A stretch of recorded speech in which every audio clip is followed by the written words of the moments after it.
Kembali bersama kami di Breaking News Kompas TV, Saudara. Masih kita akan simak bersama-sama langsung dari Sentul International Convention Center di Bogor, Jawa Barat.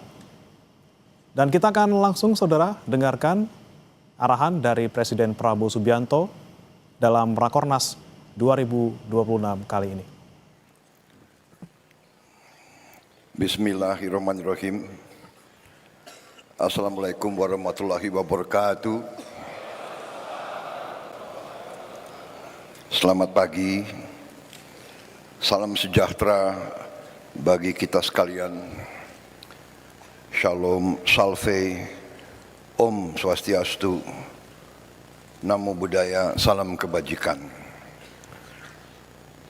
Yang saya hormati, Wakil Presiden Republik Indonesia, Saudara Gibran Rakabuming Raka, Menteri Dalam Negeri, sebagai penyelenggara kegiatan, Jenderal Polisi Purnawirawan Muhammad Tito Karnavian, para Menteri Koordinator, para Menteri, Kepala Badan, Jaksa Agung, Kapolri, Panglima TNI, Kepala BIN, para penasihat khusus Presiden, Ketua Dewan Ekonomi Nasional, Ketua KPK,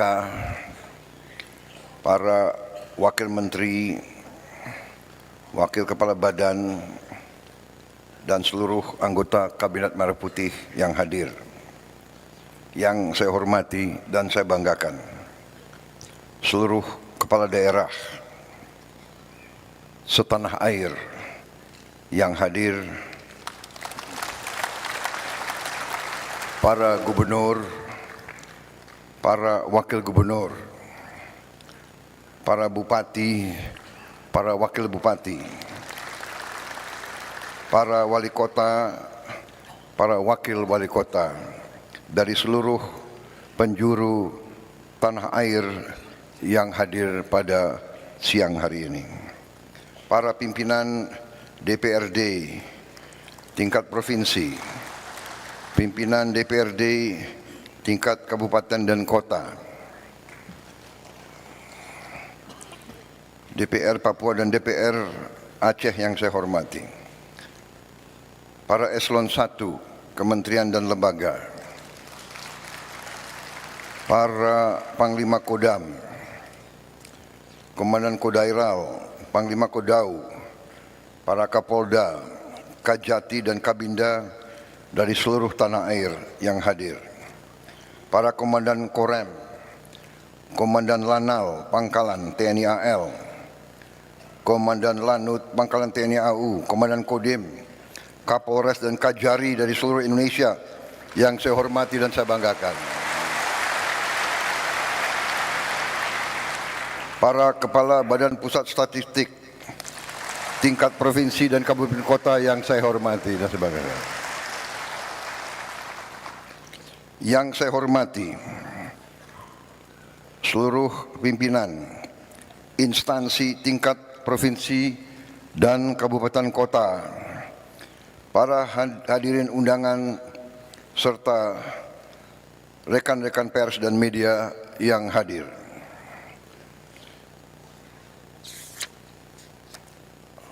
Pertama-tama, sebagai insan yang bertakwa, marilah kita tidak henti-hentinya memanjatkan puji syukur kehadirat Tuhan Maha Besar, Maha Kuasa bagi umat Islam Allah Subhanahu wa Ta'ala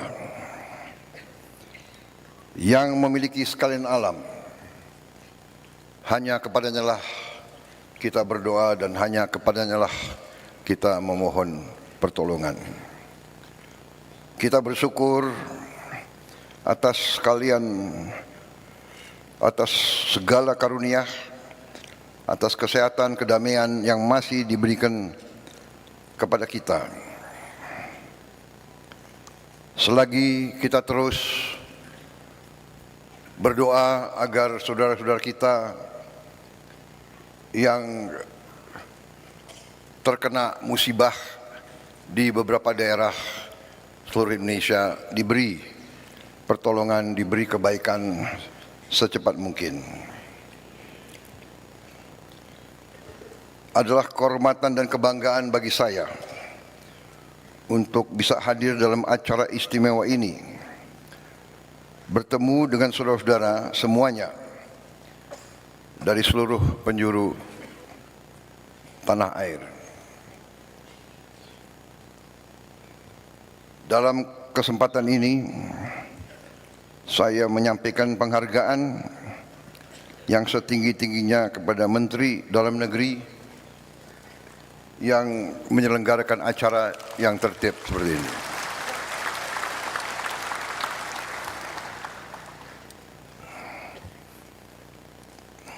Hati saya bergetar melihat, mendengar dan merasakan semangat saudara-saudara sekalian.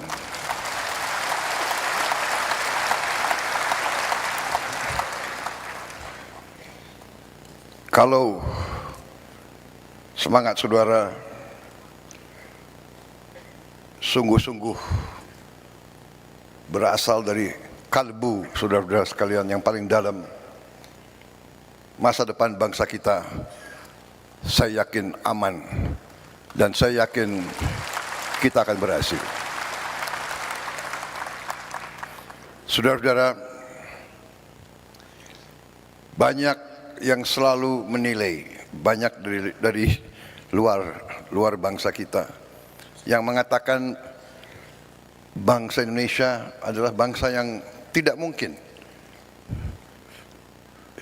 Indonesia is an impossible nation.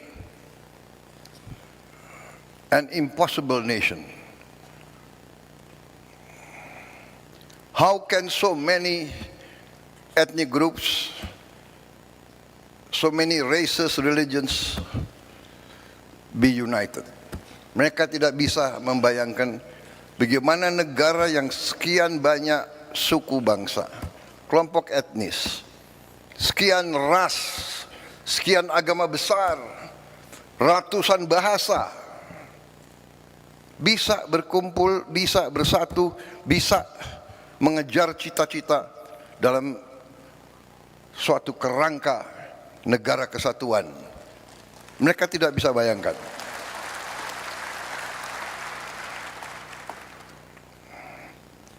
Dan terus terang aja, kita sebagai pemerintahan dari tingkat terpusat sampai tingkat paling dekat sama rakyat, kita harus faham benar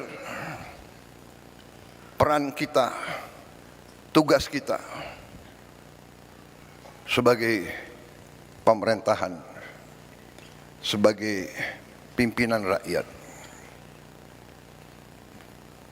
Bangsa kita, rakyat kita adalah rakyat yang baik, rakyat yang ingin hidup dalam ketenangan dan dalam keadaan harmonis. Mereka berharap, bahkan mereka mendambakan selalu pemimpin yang baik, pemimpin yang adil, pemimpin yang jujur, pemimpin yang bekerja untuk kepentingan rakyat semuanya, bukan segelintir orang. Bahkan mereka tidak suka pemimpin yang hanya memajukan kepentingan pribadinya saja. Ini saudara-saudara adalah harapan semua rakyat kita. Dan hari ini bagi saya adalah suatu kesempatan yang baik bahwa saya bisa bertatap muka dengan hampir bisa dikatakan 99% pemerintah Republik Indonesia dari tingkat pusat sampai tingkat daerah. Saudara-saudara, Saya katakan tadi, kita dianggap negara yang tidak mungkin. The impossible country, the impossible nation. Tapi kita juga harus jadi pemimpin yang tidak lugu. Kita harus jadi pemimpin yang waspada. Kita harus jadi pemimpin yang mengerti, yang tahu situasi. Kita harus jadi pemimpin yang mengerti sejarah kita, yang mengerti latar belakang bangsa kita, yang mengerti sejarah Nusantara, yang mengerti sejarah daerah-daerah, yang mengerti sejarah Nusantara dari Sabang sampai Merauke. Kita harus paham bahwa ratusan tahun kita ini diintervensi, diganggu, bahkan dijajah. Ini harus kita ngerti, kita harus paham.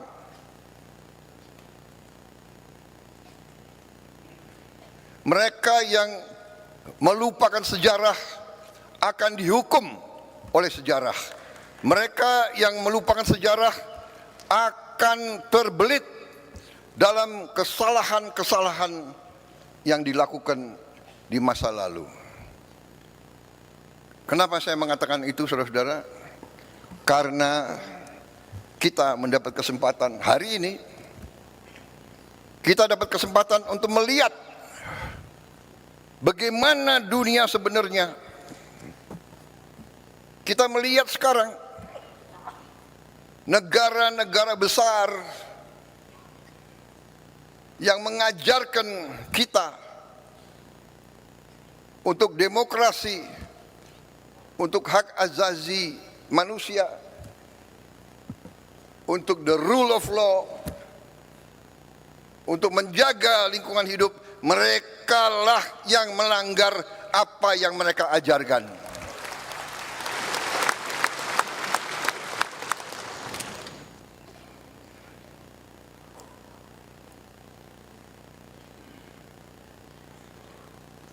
Puluhan ribu wanita, orang tua, anak-anak tidak berdosa dibantai, dan banyak negara yang diam. Di mana hak asasi manusia? Di mana demokrasi yang mereka ajarkan? Karena itu, saudara-saudara, kita sebagai pemimpin, kita harus waspada, kita harus mengerti. Saudara-saudara sekalian, perjuangan bangsa yang puncaknya ada dalam proklamasi 17 Agustus 1945 dan dalam penyerahan kedaulatan kepada kita yang kita rebut dengan darah, dengan keringat, dan dengan air mata. Kita rebut melalui perjuangan ratusan tahun di semua daerah. Negara ini yang sekarang, saudara-saudara, yang sekarang ada dalam kendali kita, dibangun atas pengorbanan rakyat yang sangat besar. Karena itulah kita tidak boleh lupa bahwa adanya kita adalah untuk berbakti, mengabdi kepada rakyat kita. Ini hal yang selalu mudah kita ucapkan, tapi harus kita buktikan. Saudara-saudara, karena itu saya ingin dalam taklimat saya menyampaikan beberapa hal. Yang pertama, saudara-saudara, bahwa karena sejarah kita, ya, karena kita pernah dijajah, karena kita pernah mengalami pemerintahan penjajah yang imperialis dan rasialis, bahwa kita, rakyat kita, pribumi kita pernah dianggap lebih rendah dari anjing. Anak-anak muda sekarang tidak merasakan. Saya masih melihat prasasti. Yang saya lihat satu prasasti tahun 76.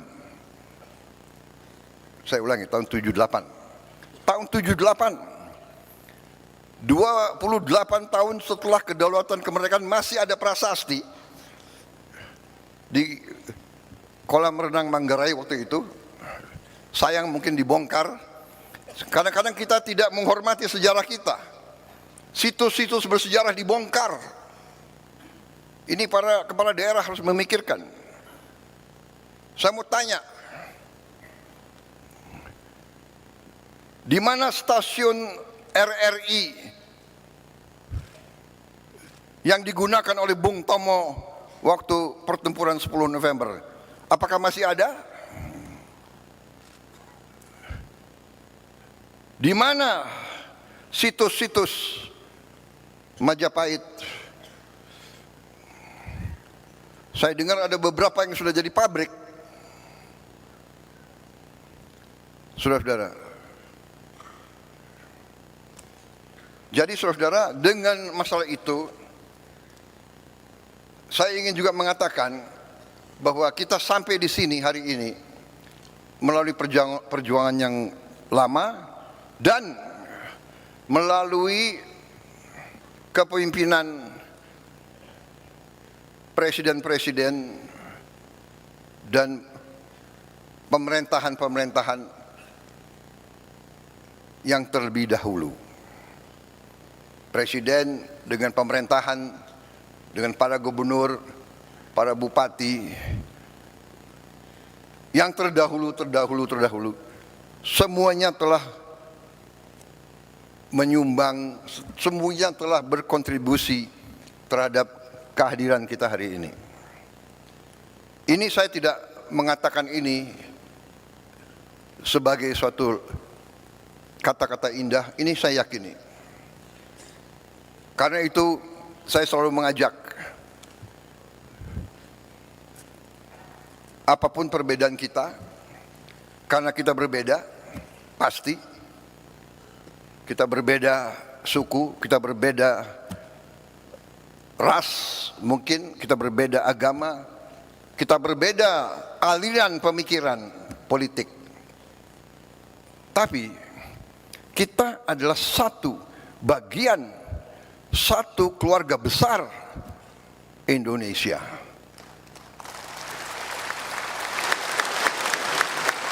Dan kita bersyukur, mulai dari presiden pertama dan selanjutnya, setiap presiden telah memberi sumbangan yang besar terhadap kelangsungan hidup bangsa Indonesia. Kalau kita melihat kekurangan-kekurangan, kalau kita melihat kesalahan-kesalahan, ya ada kesalahan, ada kekurangan. Karena manusia itu ada kemampuan dan ada batas kemampuan. Tetapi kalau kita lihat, sekali lagi, kalau kita belajar sejarah, kita lihat konteks. Bagaimana Bung Karno, Bung Hatta, dan pemimpin-pemimpin kita begitu menerima kedaulatan pemerintahan, begitu dihantam oleh pemberontakan, oleh kudeta, macam-macam. Ada angkatan perang Ratu Adil dipimpin oleh Westerling. Beberapa hari, 2 minggu setelah penyerahan kedaulatan, terjadi usaha pembunuhan Presiden, Wakil Presiden, Perdana Menteri kita, dan pimpinan-pimpinan kita. 2 minggu, dan seterusnya muncul. Jadi saudara-saudara, kita harus sadar, konsep Indonesia ini tidak disukai oleh banyak kekuatan-kekuatan di dunia. Dan kita terbuka saja. Mungkin beberapa kekuatan-kekuatan yang dekat sama kita. Karena itu saudara-saudara, bahwa dari mulai presiden pertama, kita Indonesia, tapi seluruh dunia berada di tengah perang ideologi besar. Perang ideologi besar di dunia, di mana dunia dipecah menjadi blok. Ada blok komunis dan blok anti komunis. Blok, bisa dikatakan blok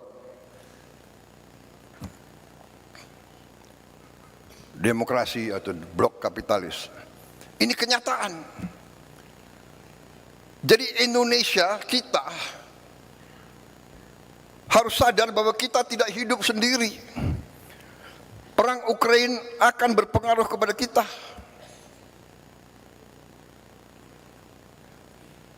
Peristiwa di Gaza berpengaruh kepada kita. Saudara-saudara. Jadi saudara-saudara, ini yang saya ingin sampaikan ke seluruh barisan pemerintahan. Marilah kita waspada. Marilah kita mengerti tantangan-tantangan yang ada di dunia ini. Saudara-saudara, saya baru pulang dari Eropa. Saya ketemu tokoh-tokoh dunia.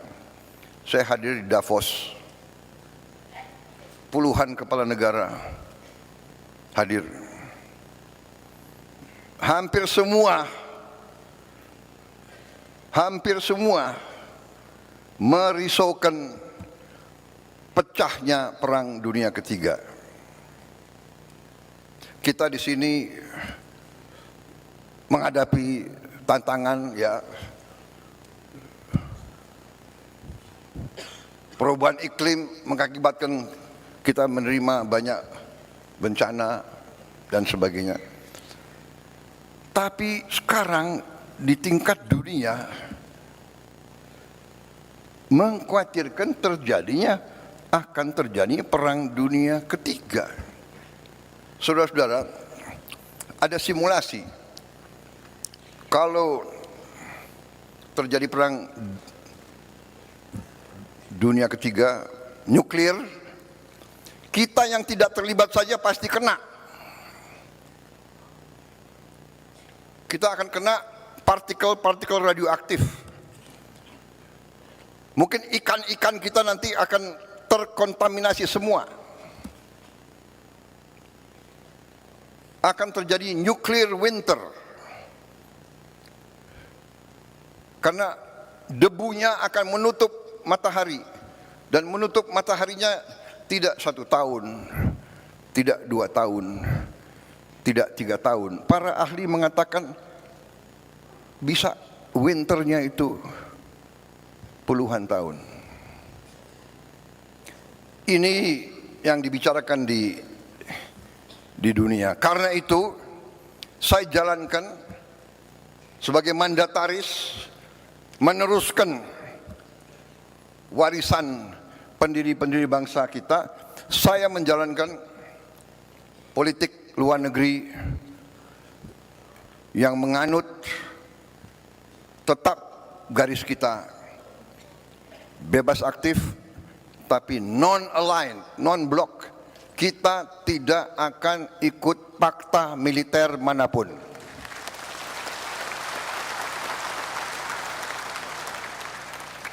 Saya katakan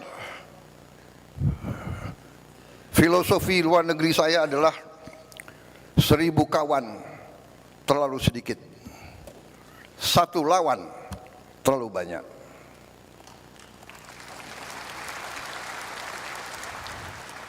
Satu lawan, apalagi 1 musuh. Itu garis kita. Tapi kita mengerti semua. Ya, kita mengerti semua. Kalau kita sungguh-sungguh mau non-blok, kalau kita sungguh-sungguh mau tidak terlibat dalam fakta, kalau kita sungguh-sungguh mau bersahabat sama semua, berarti kita sendiri. Kalau kita diancam, kalau kita diserang, tidak akan ada yang bantu kita, saudara-saudara. Percaya sama saya, nobody is going to help us. Karena itu dari awal Bung Karno mengatakan kita harus berdiri di atas kaki kita sendiri. Dan Panglima Besar kita yang pertama, Panglima Besar Sudirman mengajarkan kepada kita harus percaya kepada kekuatan kita sendiri. Saudara-saudara, dengan segala hormat kepada para pakar yang pandai dan pintar, yang punya banyak gelar, saya hormati mereka. Tapi dunia ini adalah keadaan nyata, bukan keadaan ideal. Saya selalu mengingatkan, mengajarkan yang berlaku di dunia ini sekarang adalah yang kuat akan berbuat apa yang mereka kehendaki. Yang lemah akan menderita. Itu yang kita lihat hari ini. Kita lihat di mana-mana.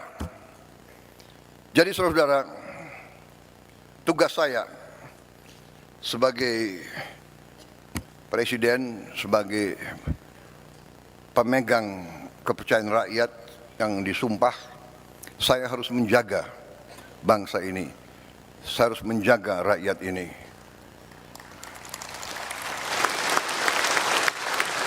Kadang-kadang gampang untuk kita bilang, gampang kita ngomong.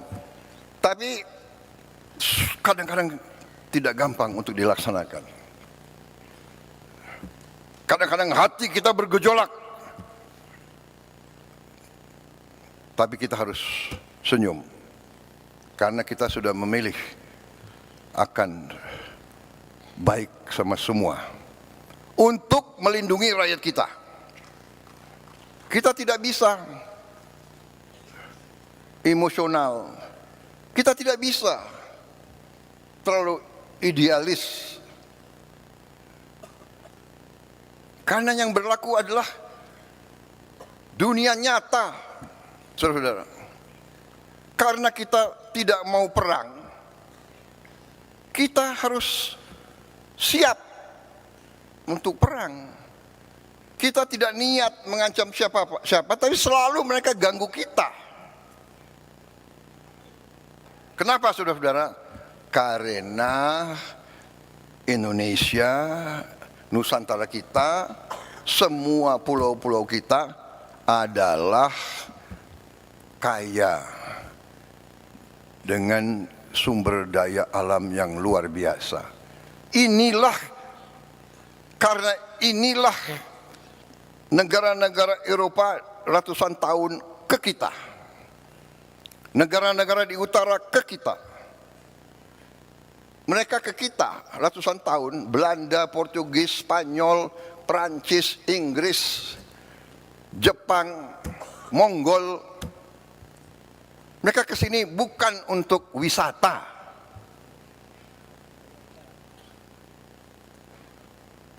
Mereka pertama datang mau dagang. Karena bangsa kita baik, kita nih, genetika kita nih baik, ya kan? Kita suka dengan tamu. Benar? Suka dengan tamu. Semua suku, kalau kedatangan tamu, diterima dengan baik. Walaupun rakyat kita miskin, tamu datang diterima dengan baik. Kalau hanya bisa kasih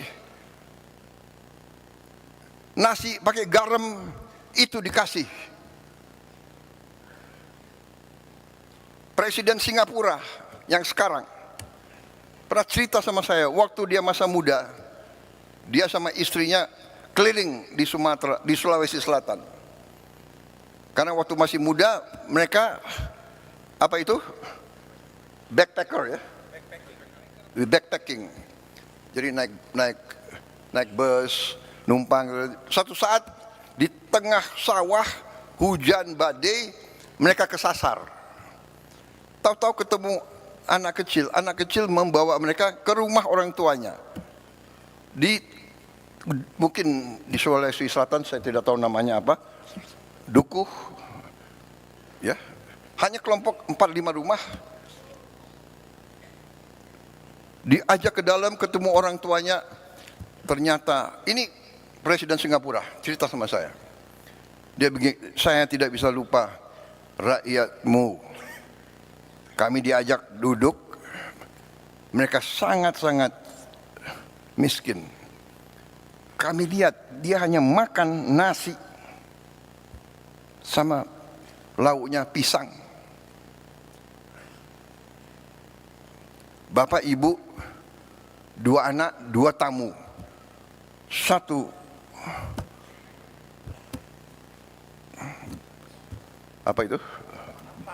Satu tampang beras nasi dengan pisang. Itu dibagi ke tamu dulu. Ini sifat bangsa kita.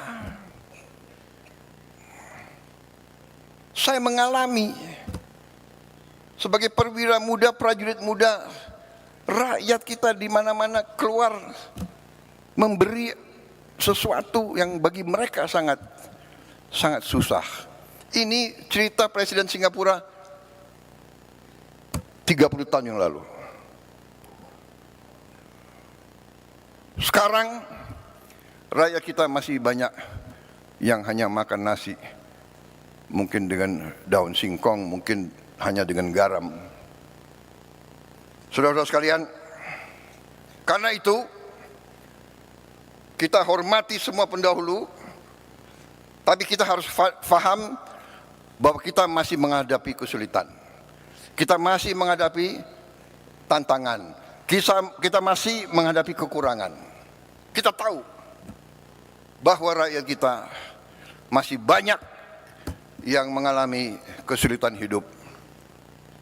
Sekarang para ahli ekonomi, ya, ada istilah desil 1, desil 2, desil 3, desil 4 dan sebagainya. Dan kita ini kadang-kadang takut bicara apa adanya.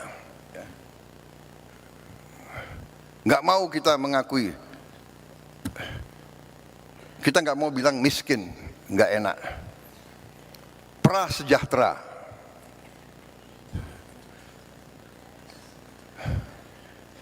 miskin kasihan kita, tapi nggak enak kita, ya kan? Prasejahtera. Habis itu ada istilah lagi, apa itu? Bahasa Inggrisnya, the aspiring middle class. Jadi orang yang berusaha naik ke middle class. Dia berusaha naik, berarti dia belum sampai kan? Berarti dia bukan kelas menengah. Kalau dia nggak kelas menengah, dia kelas apa? Ya. Tapi dia aspiring middle class. Ini BPS. Pinter juga kalian cari istilah-istilah itu. Tapi saya mengerti, saudara tidak mau turunkan moral bangsa Indonesia. Habis itu the aspiring middle class. Habis itu ada yang rentan miskin. Gimana rentan miskin? Gimana? Iya kan? Rentan miskin. Habis itu miskin, baru sangat miskin. Saudara-saudara, kita harus berjuang bersama-sama, semua unsur, semua tingkatan, semua latar belakang, semua partai manapun, kita harus bersatu, kita harus berjuang menghilangkan kemiskinan dari bumi Indonesia. Kita tidak boleh menyerah, kita tidak boleh takut dengan kesulitan. Kita tidak boleh mengatakan, aduh, apa bisa, apa mampu. Karena di sini banyak kelompok. Ada kelompok-kelompok, apa bisa, apa mampu. Selalu menimbulkan keraguan-raguan. Ini orang Indonesia atau orang apa ini? Saya bingung. Ini wartawan masih ada ya? Baik,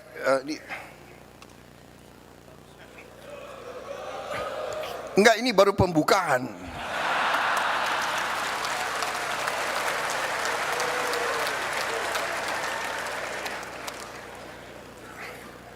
Saya belum sampai ke halaman pertama, belum selesai. Jadi saudara, ya, kita tidak boleh menyerah sebelum bertanding. Kemiskinan terlalu banyak. Saudara-saudara, ya, kemiskinan terlalu banyak, tapi ini tidak bisa kita terima karena kekayaan kita sangat-sangat banyak. Sangat-sangat banyak. Tapi terus terang aja, kita harus berani mengakui bahwa unsur pimpinan di semua tingkat, unsur elit. Apa arti elit? Elit itu ya pemimpin, elit ya di atas. Ada elit akademis, para profesor, elit politik, para pemimpin politik, elit tentara polisi, para pimpinan tentara polisi, elit yudikatif, elit ya pemimpin. Kita harus akui bahwa elit Indonesia masih kurang dalam tugasnya menjaga dan mengelola kekayaan bangsa Indonesia. Dan ini sekarang saya gugah kita semua. Saya gugah, mari kita semua sebagai pemimpin, mari kita sekarang membulatkan tekad kita, membenahi diri kita dan unsur kita dan lingkungan kita dan lingkaran kita. Mari kita bertekad untuk menyelamatkan, menjaga dan mengelola kekayaan alam kita untuk sebesar-besarnya kepentingan rakyat kita. Saya menggugah, saya mengajak, mari saudara-saudara, kita bersatu. Tidak ada urusan saudara berasal dari partai mana. Jangan kita terlibat dalam dalam sekat-sekat yang timbul karena sejarah. Kita belajar dari sejarah. Segala pertikaian, segala permusuhan, segala kesalahan, mari kita tanam dalam-dalam. Kita bisa bicara, kita bisa ribut terus. Kita bisa ribut terus. 200 tahun yang lalu, kakek dari kakekmu, atau apa itu, buyut dari buyutmu, waktu itu mencuri sapi saya, sapi buyut saya. Mau diteruskan permusuhan itu. Perang 200-300 tahun mau kita teruskan. Saudara-saudara, tidak ada gunanya. Tidak Tidak ada gunanya karena dunia ini berkembang sangat cepat. Dunia ini berkembang sangat-sangat cepat. Saudara-saudara, nanti tahap kedua dari taklimat saya yang khusus intern, teman-teman wartawan kita persilakan makan siang di luar. Saya akan jelaskan cerita-cerita menarik. Intinya saudara-saudara sekarang, intinya saya dipilih, sekarang saya akan bekerja untuk seluruh rakyat Indonesia. Saya tidak akan tanya, ini gubernurnya partai mana ya? Dulu milih calon nomor 1, nomor 2, atau nomor 3. Saya nggak akan tanya. Buktinya, saya kalah di Sumatera Barat, benar? Tapi tetap MBG sampai ke Sumatera Barat. Tetap Koperasi Merah Putih. Tetap kita bangun, kita rehabilitasi Sumatera Barat. Saya juga kalah di Aceh kan? Tapi tetap kita bangun Aceh habis-habisan. Nggak ada. Tidak boleh ada permusuhan, tidak boleh ada sakit hati. Kalah menang biasa karena kita mengabdi untuk bangsa dan rakyat Indonesia.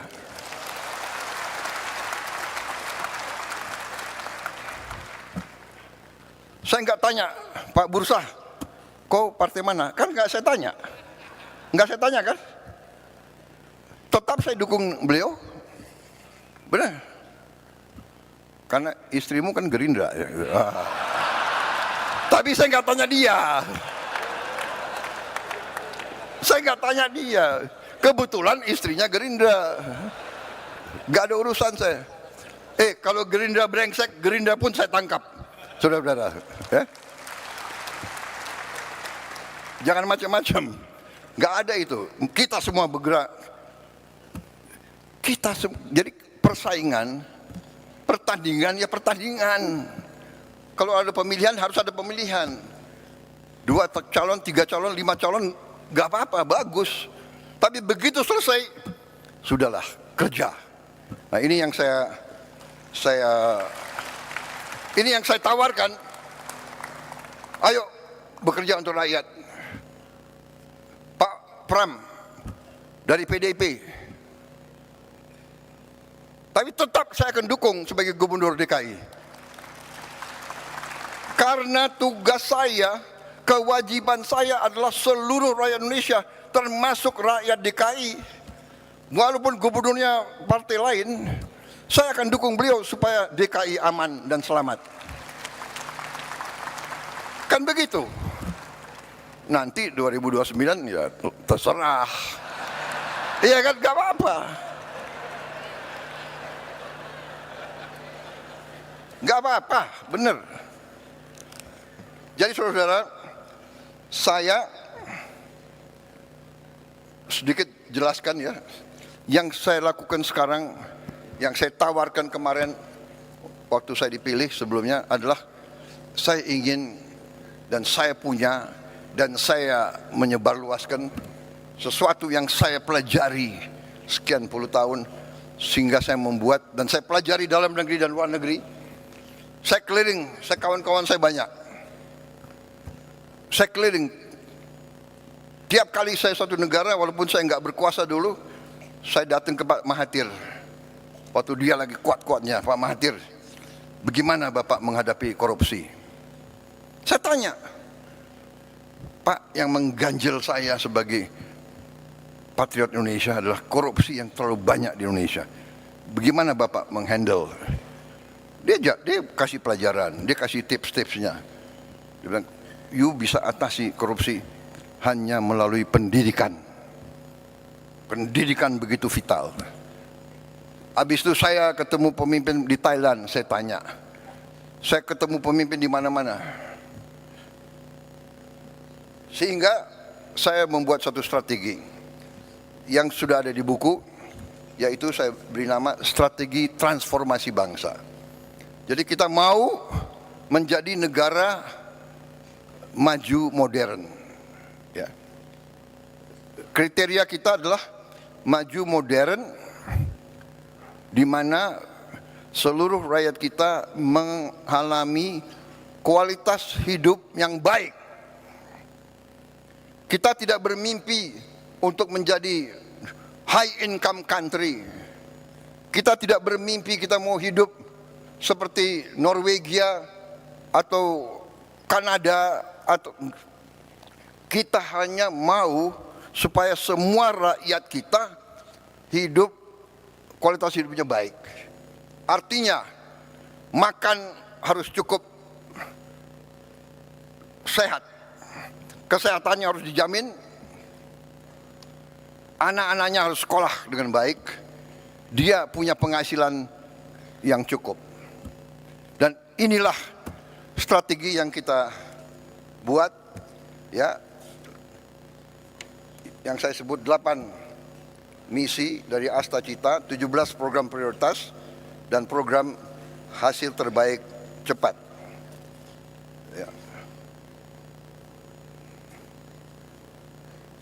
Dan saudara-saudara, dari itu, ya, kalau bisa saya ringkas lebih sederhana, yaitu fondasi pertama kita, mau tidak mau, suka tidak suka, kita harus swasembada pangan.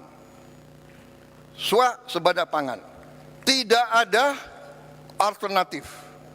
Kalau kita mau merdeka, kalau kita mau sejahtera, kita harus jamin produksi pangan, sehingga pangan bisa dinikmati oleh seluruh rakyat kita. Swasembada pangan adalah syarat, itu adalah pilar yang utama dari strategi yang saya tawarkan dan saya jalankan sekarang. Saya ajak saudara, ayo sama-sama sebagai patriot bangsa. Tapi kalau kau tidak mau ikut saya tetap jalan terus. Karena saya bertekad Indonesia harus mampu mencapai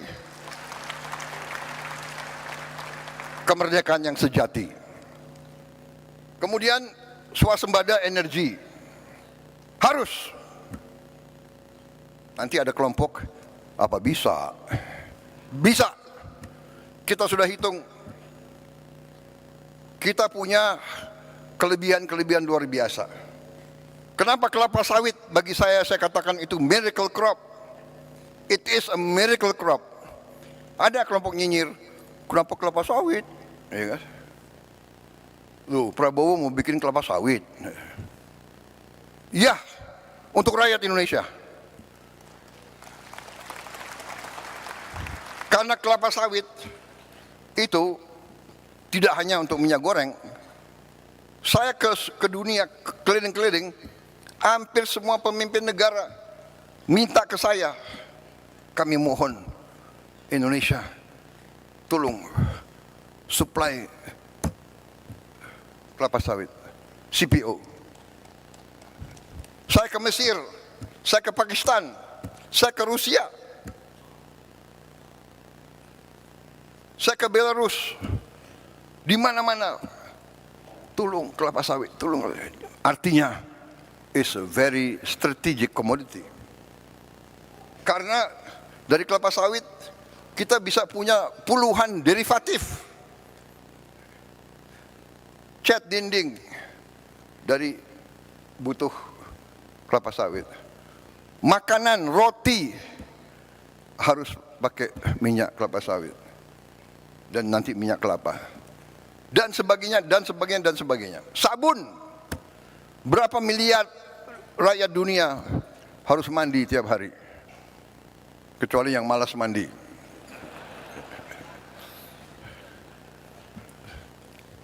Kadang-kadang pasukan komando mandinya sekali 2 minggu itu. Kalau di hutan nggak boleh mandi. Saudara, tapi yang lebih utama kelapa sawit, dari kelapa sawit kita bisa bikin solar. Jadi kita nanti biodiesel biosolar itu akan membuat kita bebas dari ketergantungan luar. Ya, yang mau pakai bensin terus silakan. Ya, orang kaya bayar aja, nggak apa-apa, harga dunia. Tapi rakyat kita bisa hidup dengan solar. Pesawat terbang, Aftur. Kita nanti produsen Aftur, bisa yang terbesar di dunia. Aftur. Bahkan saudara-saudara, limbahnya kelapa sawit, jelantah itu bahan untuk Aftur. Sehingga, maaf, bangsa-bangsa lain, saya tutup, saya larang ekspor limbah kelapa sawit, ekspor jelantah. Harus untuk kepentingan rakyat Indonesia dulu, baru. Saudara-saudara, swasembada energi, swasembada pangan, baru kita harus merubah aliran uang yang dari desa ke kota, ke ibu kota dan ke luar negeri. Kita harus hentikan, membalikan, antara lain dengan makan bergizi gratis. Anak-anak kita harus makan cukup. Dan alhamdulillah hari ini, tadi malam saya cek Kepala BGN, kita sudah mencapai 60 juta penerima manfaat. 60 juta dalam 1 tahun. 1 tahun 4 bulan, 5 bulan. 60 juta. Tidak ada yang menduga kita mampu. Tidak ada yang menduga. Banyak bahkan orang-orang hebat meramalkan pasti gagal. Ya. Sekian ribu keracunan. Kita makan di restoran paling mahal aja di Jakarta ada yang keracunan. Kalau kita jumlahkan berapa ribu yang keracunan dibandingkan berapa miliar makanan yang sudah kita bagi, statistiknya adalah 0,008 atau 7. Artinya apa? Artinya 99,99 usaha MBG harus dinyatakan berhasil.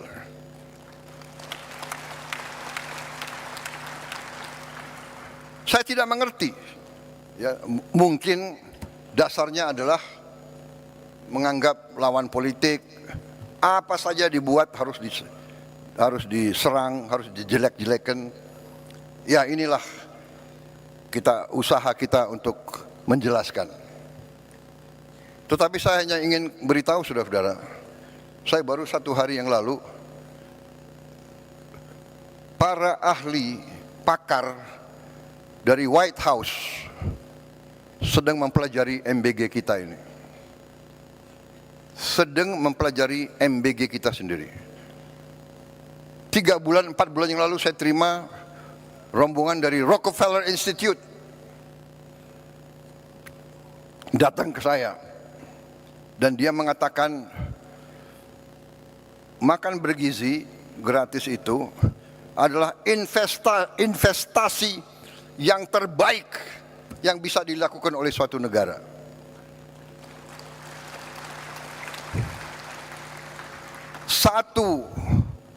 Satu dolar atau 1 rupiah yang kita keluarkan untuk makan bergizi akan menimbulkan lipat ganda minimal 5 kali. Dan dalam jangka panjang akan menjadi 35 kali investasinya itu. Saudara-saudara, ada kecenderungan para orang pintar kita lebih percaya orang asing daripada bangsanya sendiri. Jadi, ya, cek aja ke Rockefeller Institute. Karena mereka nggak akan percaya dengan orang-orang ini. Saya nggak ngerti. Saya nggak ngerti mereka itu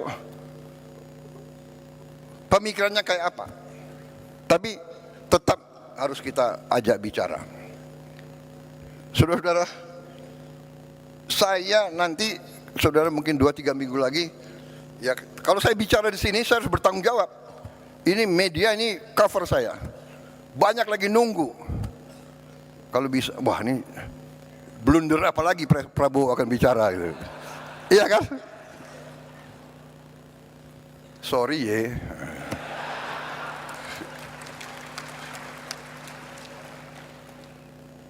Saya kaget sendiri. Menteri Kesehatan, you boleh cek.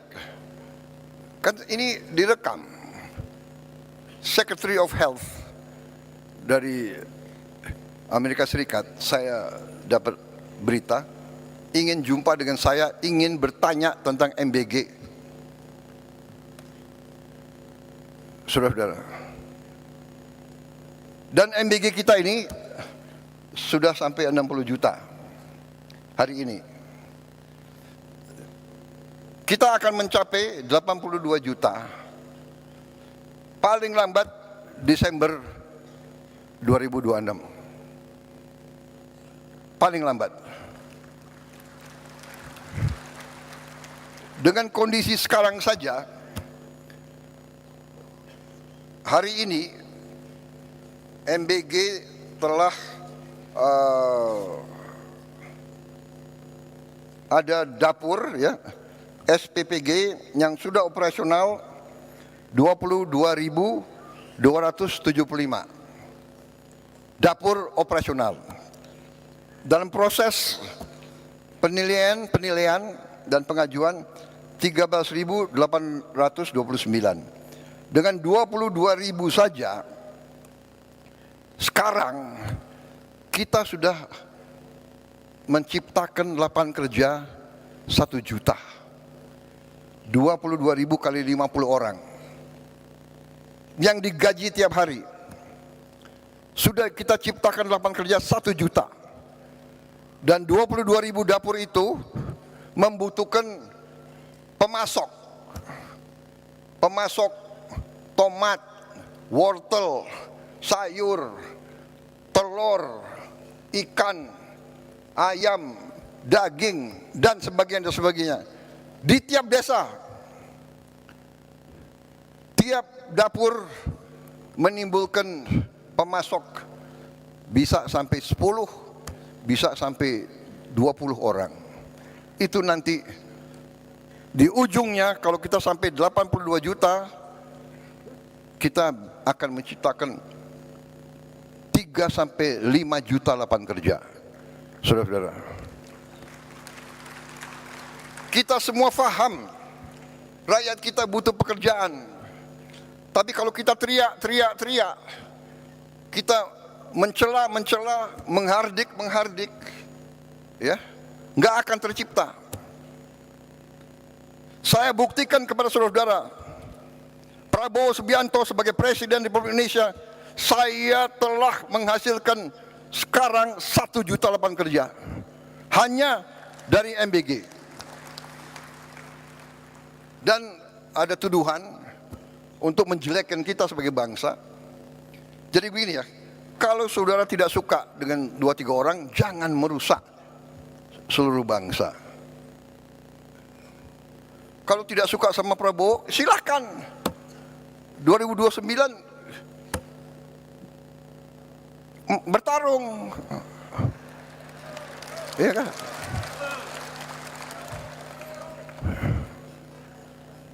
Sedikit-sedikit mau demo. Demo boleh. Tapi dia tidak berharap demo, dia berharap kerusuhan. Dan kerusuhan itu mencelakakan bangsa dan negara.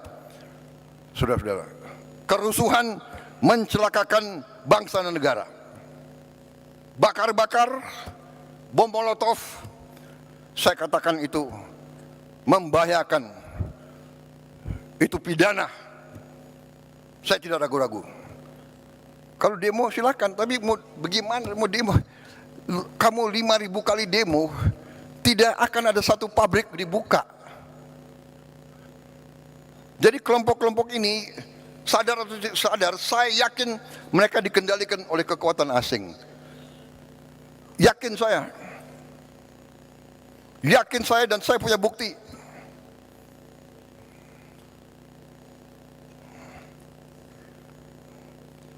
Dan saya menghimbau mereka, hai warga negara Indonesia, apakah kau tidak kasihan sama rakyatmu?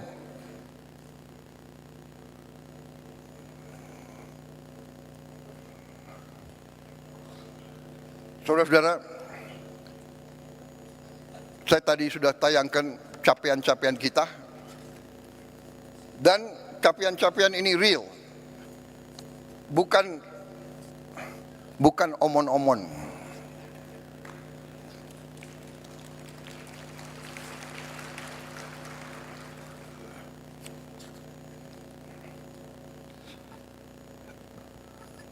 Kita telah bentuk dana Sovereign Wealth Fund. Saya telah menghimpun semua kekuatan milik negara dalam satu manajemen, satu pengelolaan yang nilainya adalah 1 triliun US dollar. Terus lengkapnya adalah 1040 miliar dolar asset under management. Saudara-saudara, tadinya terpecah-pecah dalam 1040 perusahaan. Bayangkan nggak? Siapa yang bisa manage 1000 perusahaan? Ini akal-akalan. Saya katakan, pimpinan-pimpinan BUMN yang dulu harus bertanggung jawab. Jangan enak-enak kau, siap-siap kau dipanggil kejaksaan.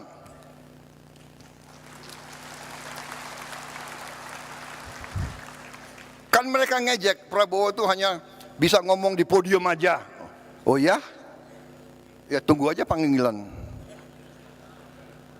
Lu jangan nantang gue lo.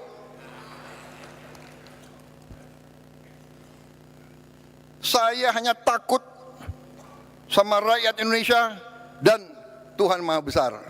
Saya hanya takut itu. Dan kita semuanya harusnya itu. Saudara-saudara, sudahlah. Kita ini semuanya sebentar lagi dipanggil. Benar. Dan kalau dipanggil tidak sesuai nomor urut. Tidak sesuai senioritas. Sorry ya. Belum tentu aku duluan dipanggil, bisa yang muda-muda di sana tuh iya kan? Jadi lebih baik berbuat kebaikan, lebih baik membela rakyat, lebih mulia, saudara-saudara. Pasti nggak benar. Saudara-saudara, saya paling kasihan kalau saya lihat ada tokoh atau kawan atau siapa yang diborgel, ya kan? Pakai baju apa itu? Baju oranye ya? Oranye kan? Pakai warna oranye ya kan? Kasihan anak istrinya. Sekarang ini sudahlah saudara-saudara ya. Macam-macam ada, digital ada apa, susah sudah. Saudara-saudara, kita tadi saya sudah katakan kita sudah mencapai 60 juta penerima manfaat tiap hari. Ibu hamil kita antar makanan. Coba tanya di dunia ini. Saudara-saudara kita nih sekarang jadi role model, kita mau dipelajari. Ibu hamil diantar makanan. Orang lansia, orang tua yang hidup sendiri diantar makanan. Kasih lihat, kasih tahu saya negara mana. Dan saudara mungkin ada yang percaya nggak? Tapi nanti saya juga kaget loh. Kok White House mempelajari makan bergizi kita ini? Saudara-saudara, kita sudah mencapai total makan yang kita produksi 3 miliar ya. 3,7 miliar. Kalau nanti 82 juta penerima manfaat, kita akan mencapai secara matematik minimal 17 miliar makan yang kita produksi. Saudara-saudara, 70 juta rakyat kita sudah dicek kesehatan gratis. Pertama kali dalam sejarah. Dan yang kita ketemukan hasilnya ya lumayan menantang. Nanti beberapa bulan lagi akan kita wujudkan minimal 28.000 koperasi di tiap desa. Dan koperasi itu koperasi yang operasional, punya gudang, punya cold storage, dan akan punya 2 truk masing-masing koperasi. Tidak akan ada panen yang tidak terjual. Dulu menunggu siapa yang mau ambil. Tengkulaklah, perantaralah, sekarang tidak. Koperasi bisa ngirim sendiri hasil panennya. Kalau belum bisa dijual, dia simpan dalam gudang. Dia punya gudang sendiri.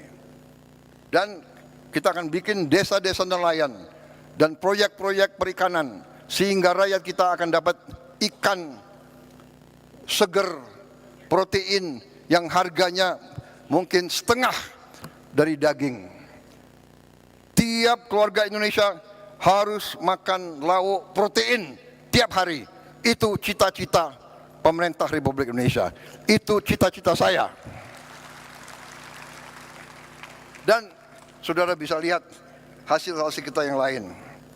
282.180 sekolah telah menerima interactive flat panel. Tahun ini sudah selesai. Hampir semua sekolah, termasuk yang terluar dan yang terpencil, yang tertinggal, sudah menerima. Di pulau-pulau terpencil, di gunung-gunung tertinggi, mereka sudah punya panel interaktif. Kemarin di Aceh dan di beberapa bagian ada yang rusak karena banjir, kita akan ganti segera. Tahun ini kita akan lengkapi, kita harap ini cukup untuk 1 kelas tiap sekolah. Tahun ini saya tujuannya adalah tiap sekolah minimal dapat 2 lagi, minimal. Sehingga nanti dapat 3 kelas, 3 ruang kelas. Mudah-mudahan 4 ruang kelas. Akhir 2008-2009, setiap ruang kelas di seluruh Indonesia akan punya interaktif digital panel. Artinya apa? Kita bisa mengajar dari Jakarta. Sekolah-sekolah yang gurunya kurang, yang guru matematiknya kurang, guru bahasa Inggris kurang, guru fisika, guru biologi, kita bisa menerima pengajaran dari pusat interaktif. Saya sebetulnya nanti ujungnya saya bisa lihat ruang kelas gurunya ada atau tidak.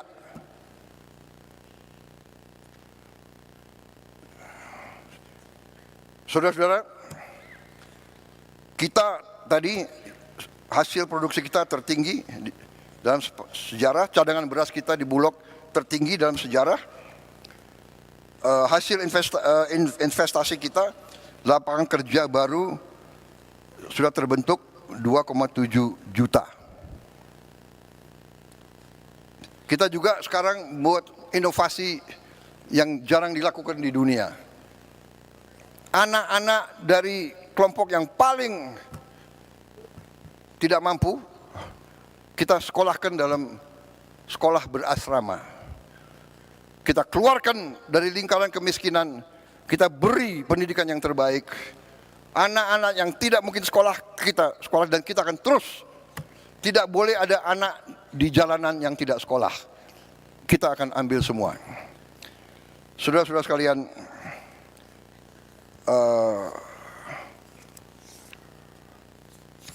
saya kira sudah.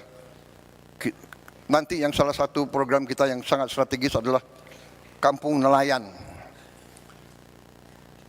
Ada 12 juta kampung nelayan kita akan modernisasi. Setiap kampung nelayan akan kita bikin jetty, dermaga kecil. Kita juga beri pabrik es. Kita juga beri cold storage. Dan kita bantu kapal-kapal ikannya. Kapal ikan yang 5 GT, beberapa. Nanti kapal ikan yang lebih besar, 30 GT, kita harap tiap desa akan dapat satu. Artinya apa? Nelayan-nelayan kita bisa melaut lebih lama, penghasilan mereka naik, dan kita sudah punya pilot project di Biak yang telah terbukti meningkatkan hasil petani hampir 60% peningkatannya. Saudara-saudara, demikian adalah hasil-hasil kita, baru sekelumit, masih banyak lagi hasil kita, tapi itu highlight ya. Kita telah berbuat banyak. Yang paling strategis nanti saya kira adalah Danantara. Sekarang kita tidak ke luar negeri minta-minta investasi. Kita mengajak. Dan kita punya kemampuan sekarang. Jadi tadi saya sampaikan pokok-pokok yang harus kita mulai, kita laksanakan adalah hilirisasi. Hilirisasi tahun ini ada 18 proyek hilirisasi prioritas 2026. Industri smelter aluminium, industri stainless steel slab, industri oleoresin, industri ikan filet tilapia, modul surya terintegrasi, industri gasifikasi batubara, industri copper rod, wire and tube, industri oleo food, kelapa sawit, industri karaginan, rumput laut, industri bioaftur dari jelantah, industri aspal, industri besi baja, industri nata de coco, MCT, dan tepung kelapa. Dari kelapa kita akan bangun kilang minyak. Masa minyak kita kirim keluar ke kilang minyak, habis itu kita import lagi, ya kan? Industri mangan sulfat, industri chemical grade alumina, industri klor alkali plant, oil storage tanks. 18 proyek ini akan ciptakan 276.000 lapangan kerja berkualitas dengan investasi rupiah 618 triliun. Ini tahun ini akan kita mulai. Tapi sebelum itu saya ingin sampaikan kepada para kepala daerah bahwa masalah bangsa ini sekarang adalah juga yang sangat krusial adalah masalah sampah.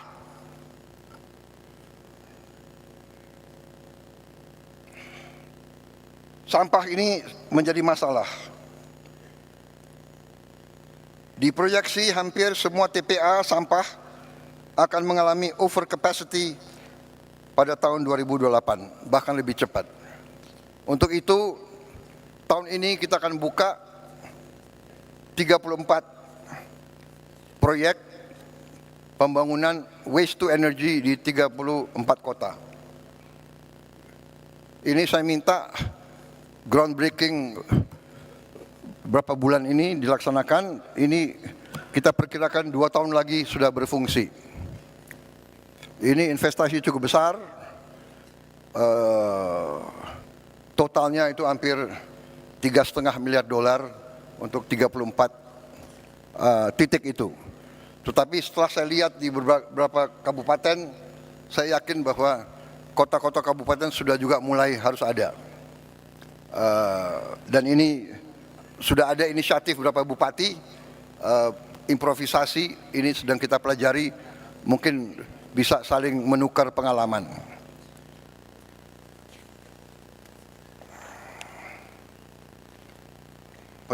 Penyelesaian masalah sampah, kita perlu kerjasama antara pemerintah pusat dan pemerintah daerah, tapi kita tidak boleh menunggu. Karena itu, bila perlu, demi kepentingan rakyat, pemerintah pusat yang akan memimpin. Saudara-saudara sekalian.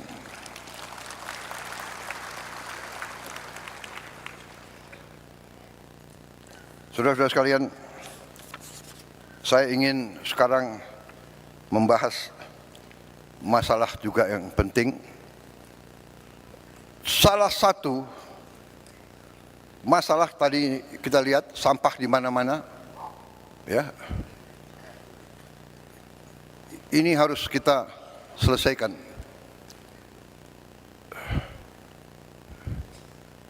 Ini tidak bisa dengan caci maki, teriak-teriak, mengejek, ya kan? Tidak bisa. Ini harus kerja benar. Realita. Ini realita.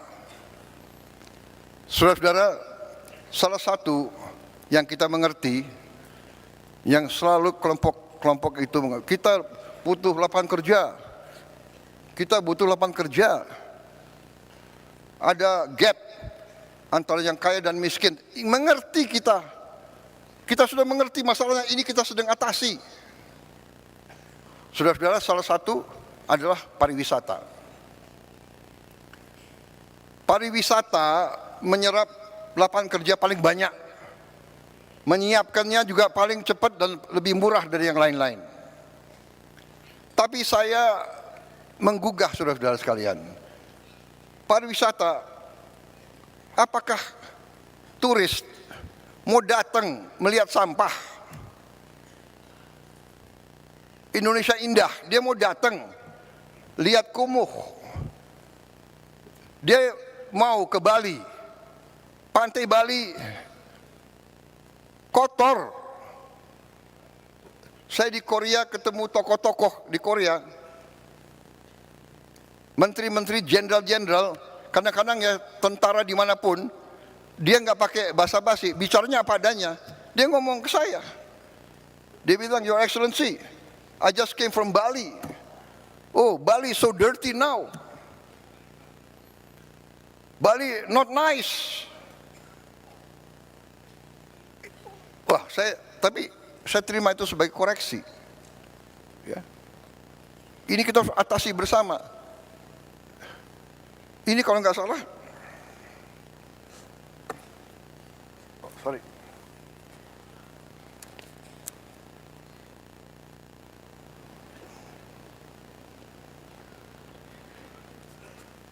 Sebetulnya saya sudah memenuhi syarat sebagai lansia. Jadi pakai kacamata nggak apa-apa ya. Nah, ini maaf ya, gubernur, bupati-bupati dari Bali, ini real loh. Bali bulan Desember 2025. Ini pantai Bali, bagaimana turis mau datang ke situ lihat sampah?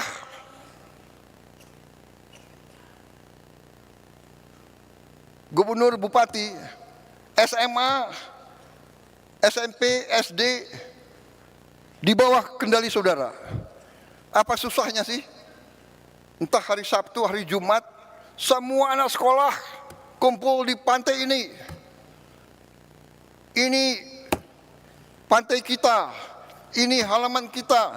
Ayo kita bersihkan rame-rame, korve.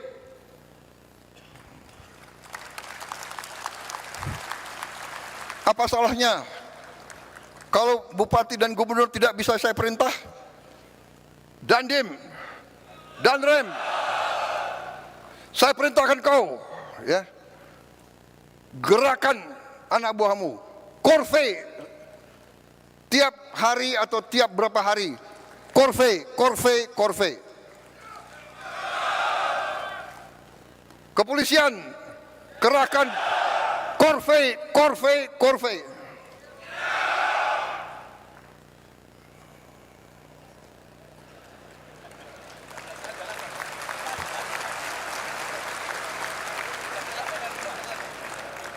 Dan antara semua BUMN,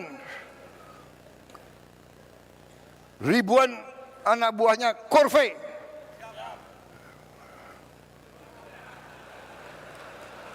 Saya tidak mau lihat plastik atau sampah di sekitar kantor-kantor BUMN.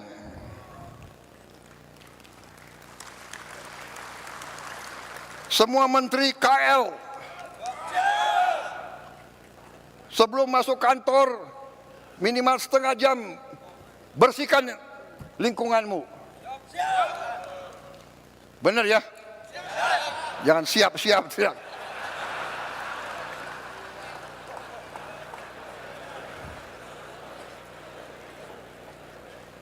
Minimal setengah jam pagi-pagi sebelum masuk kantor.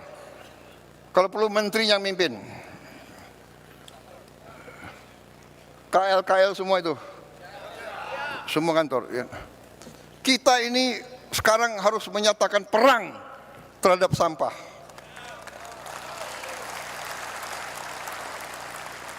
Bagaimana Bupati, Wali Kota? Ini untuk rakyat kita. Sampah itu bencana, sampah itu penyakit. Kita akan berbuat, kita akan dukung, saudara-saudara. Ya.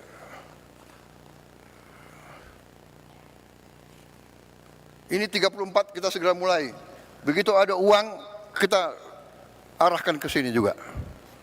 Ya. Bagaimana kita mau jual, kita mau harapkan pariwisata, kalau lingkungan kita nggak benar, ya, jorok, kotor. Saudara-saudara, dalam waktu dekat, saya sebetulnya mau launching apa yang saya sebut Gerakan Indonesia Asri. Aman, sehat, resik, indah. Resik saya tanya artinya apa? Artinya bersih, tertib dan sebagainya. Ini hanya suatu katakanlah nama, tapi wujudnya tadi, ya. Semua instansi pemerintahan harus memimpin korvei. Anak sekolah nggak apa-apa. Pagi-pagi 10 menit, 15 menit, setengah jam. Kalau ratusan ribuan itu cepat itu. Ya, modalnya nanti apa? Modalnya gerobak-gerobak, truk-truk, sampah dan sebagainya.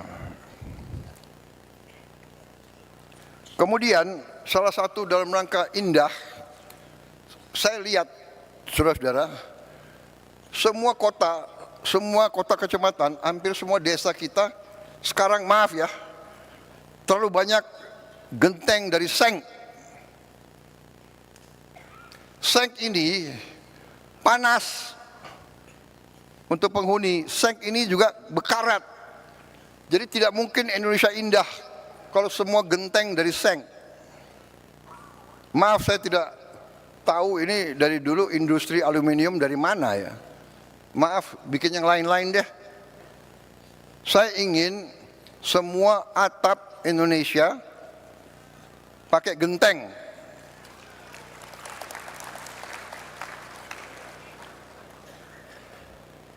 Ya. Jadi nanti ini gerakannya adalah proyeknya adalah proyek gentengisasi seluruh Indonesia. Alat-alat genteng itu alat pabrik genteng itu tidak mahal. Jadi nanti koperasi merah putih akan kita lengkapi dengan pabrik genteng. Genteng itu bahan bakunya dari tanah dan dengan dicampur dengan beberapa zat limbah lainnya bisa ringan dan kuat. Saya dapat laporan dari profesor-profesor kita bahwa limbah dari batu bara ya, ash itu dari batu bara ya, itu dicampur dengan tanah, bahan genteng yang baik. Jadi saudara-saudara, kita akan bantu saudara ya. Nah itu sebelum gentengisasi, sesudah gentengisasi.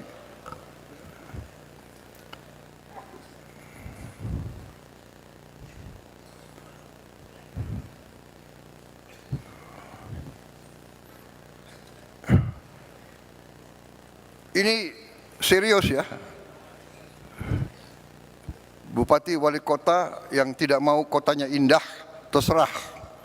Yang mau, ayo bersama kita bikin kotamu indah, bikin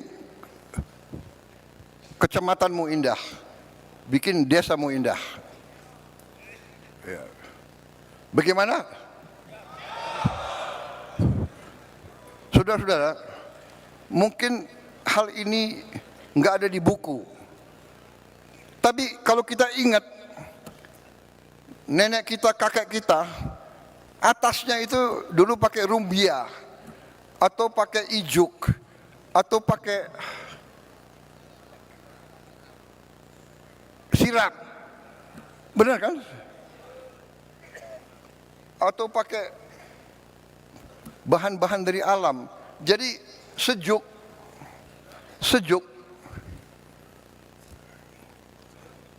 Dulu desa ibu saya di Minahasa itu pakai rumbia semua, sejuk. Sekarang seng. Jadi saudara-saudara, saya mengajak, ini sangat penting. Turis dari luar untuk apa didatang melihat seng berkarat? Karat itu lambang degenerasi.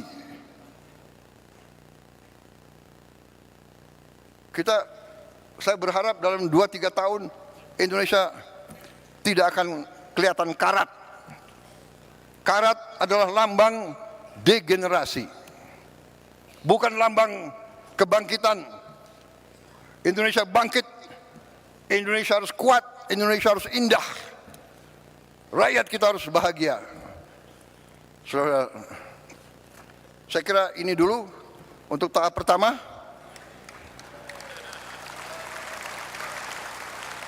Waktu mungkin untuk Isyoma, ya.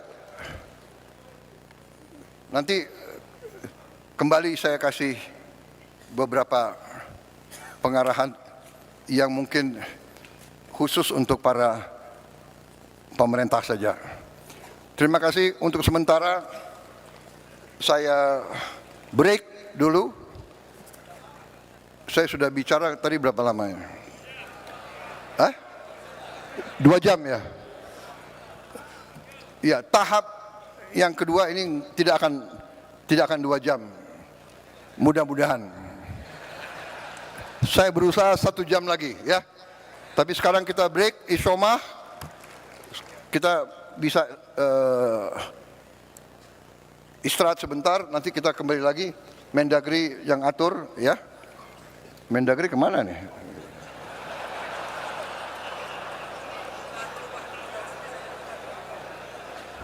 Oh, sekarang saya harus buka. Saya buka. Oh ya, ini ada. Pakai apa? Oh.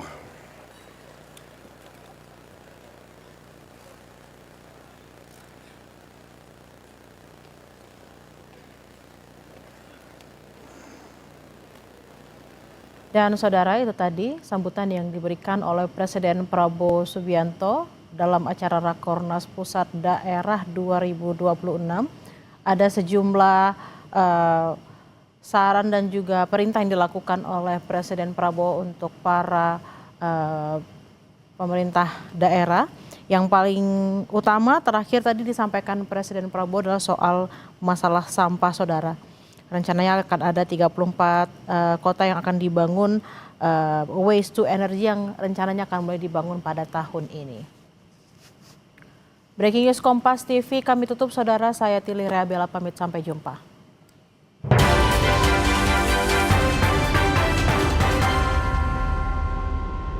Dia butuh kenyamanan, ada mie sedap ayam bawang, resep baru. Manjakan diri dengan kenyal mie-nya. Bikin rileks. Bawang goreng dan kuah gurihnya. Bikin hangat. Cobain deh resep barunya mie sedap ayam bawang dari Wings Food. Itu bakteri. Baju lembab mengundang bakteri, jadi bikin gatal dan bau. Pakai Soplin Antisep Deo Fresh baru. Deterjen dengan Auto Active Power. Bersihkan kotoran, bakteri, dan jamur. Soplin Antisep. Solusi bersih, bebas bakteri, fresh seharian. Wingscare. Sover Citrus baru. Segar. Ger. Aroma citrusnya bikin badan segar terus. Anti enak. Sover Citrus dari lemon oil. Ada hot lock system, hangatnya tahan lama. Ger. Ini yang bikin badan gue segar terus. Sover Citrus anti enak, badan segar bugar. Ger. Wingscare.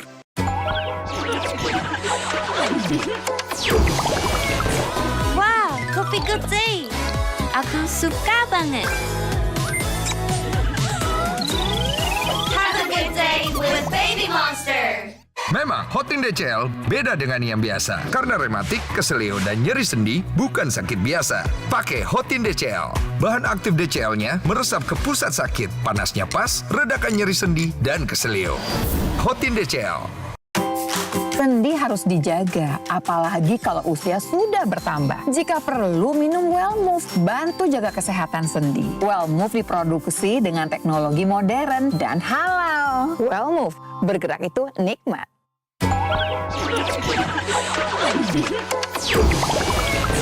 Wow, kopi good day. Aku suka banget. Have a good day with Baby Monster. Ayo berjemur demi vitamin D. Onde mande. Kalau nggak bisa berjemur, Onde mande. bila perlu, minum MyWell Vitamin D 1000 IU untuk penuhi kebutuhan vitamin D. MyWell Vitamin D 1000 IU. Penting untuk jaga kesehatan dimulai dari sekarang. Omehar, minyak ikan pilihan dari laut.